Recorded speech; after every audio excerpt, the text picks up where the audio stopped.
नमस्कार, मैं हूं एस.के. मालवी और आप देख रहे हैं S24 में बहुत बहुत स्वागत है। आज खेल एवं युवा कल्याण मंत्री विश्वास सारंग ने साख समिति का उद्घाटन किया। आज के इस कार्यक्रम में जगदीश जोशीला जी का सम्मान किया गया अपनी निमाड़ी भाषा को लेकर।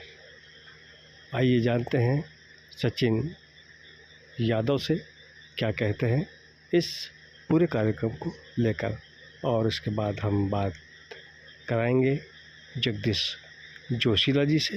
उनका भी सम्मान किया गया। देखिए, हम सब लोगों के सिर्फ निमाड़ी नहीं, पूरे प्रदेश और पूरे देशवासियों के लिए ये बड़ा गौरव का विषय है कि हमारे बड़े ही सम्माननीय और पूजनीय आदरणीय जगदीश जोशीला जी को भारत सरकार के द्वारा पद्मश्री देकर के उनको सम्मानित करने का काम किया गया। और जिस प्रकार से विगत 5 दशक से वो निमाड़ी भाषा को लेकर के जो उनने कार्य किया, और जिस प्रकार से लगभग 28 किताबें उन्होंने निमाड़ी भाषा के ऊपर लिखी, और पूरा जो उसकी शब्दावली है, व्याकरण है, उसको सबको संग्रह करने का काम किया। और निमाड़ी भाषा को राजभाषा बनाने का जो वो प्रयास वो निरंतर पिछले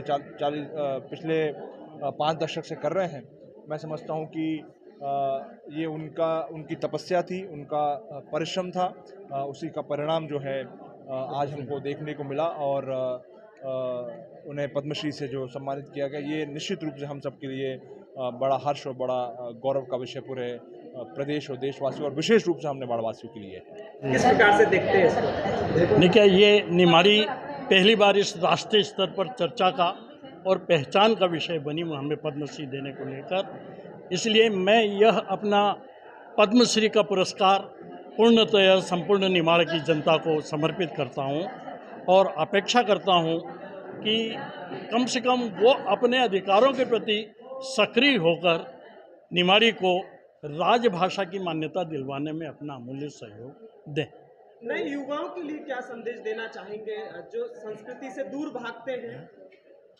मूलतः क्या है कि युवा, जब से आप तो युवा का कह रहे हैं, हम निवेदन करना चाहते हैं कि बाल्यावस्था में ही अपना जो बच्चा जन्म लेता है वो 2.5 वर्षों में ही डायरेक्ट कॉन्वेंट में जाकर वो मातृभाषा को भूल रहा है, राष्ट्रभाषा को भूल रहा है, तो मातृभाषा को कैसे याद करेगा? उसके लिए हम लोग अखिल निमाड़ लोक परिषद, एक संगठन हमारा 70 वर्ष पुराना है, उसके माध्यम से जन जागरण कर रहे हैं, ठेठ निमाड़ी शब्दों का संकलन कर रहे हैं। हमारी विरासत की जो विशेषताएं हैं उन विशेषताओं को जनता के बीच में ला रहे हैं, और प्रयास कर रहे हैं कि नई जनरेशन के मानस में भी हमारी माँ निमाड़ी वो निवास कर सके और ये भाषा लुप्तता से बच जाए। आपको लगता है राजभाषा, राजनेता जो है वो क्या निमाड़ी को आगे लाने के लिए कोई प्रयास नहीं कर रहे? देखिए साहब, यह देश संविधान से चलता है, नियम और प्रमाण से चलता है। एक लोक भाषा को राजभाषा बनाने के जितने मापदंड हैं शासन के, वे हम 2010 में ही पूरे कर चुके हैं, पहली बात। दूसरी बात, लोकतंत्र में जब जनता का दबाव होता है तो चाहे कैसी भी सरकार हो, उसे उसके उचित अधिकार को दिलाने के लिए विवश होना होता है।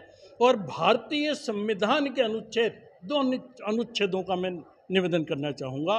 भारतीय संविधान के अनुच्छेद 345 के अंतर्गत एक तो किसी लोक भाषा को राजभाषा की मान्यता देना राज्य शासन का दायित्व है।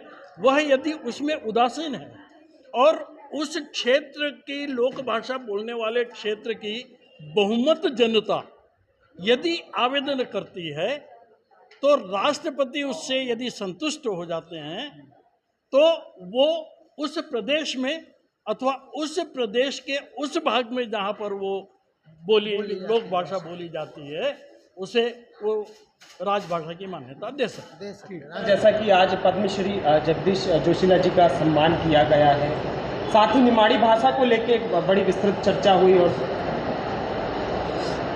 आज निमाड़ी की जो चर्चा हुई और भोपाल में पहली बार इतने निमाड़ी लोग इकट्ठे हुए।